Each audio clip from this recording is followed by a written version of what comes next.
Le département de Guiglo, dans l'ouest de la Côte d'Ivoire, accueille des milliers de cultivateurs venus du Burkina Faso et d'autres régions du pays.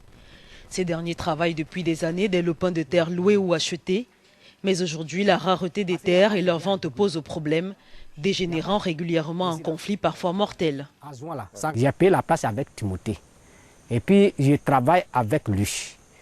Donc, quand le champ est rentré en production, il y a un autre guerrier qui est venu en disant que c'est pour lui le coin et puis il m'a arraché le champ. Il m'a arraché 2 hectares.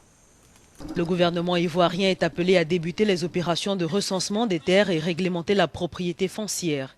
Seuls 4% des terres sont officiellement recensées par l'État avec des titres de propriété. Important de savoir qui appartient à la terre parce que la terre en Côte d'Ivoire est devenue un sujet confligène du fait, surtout dans les zones de l'ouest, dans les zones forestières à cause de la pression sur les ressources. Donc il faut pouvoir clarifier pour éviter les conflits. La nouvelle constitution ivoirienne adoptée par référendum favorise les paysans locaux, prévoyant que seuls l'État, les collectivités publiques et les personnes physiques ivoiriennes peuvent accéder à la propriété foncière rurale. En sont exclus les millions de Burkinabés présents dans le pays. Le secteur de l'agriculture représente 24% du PIB. 2 tiers de la population active en bénéficient.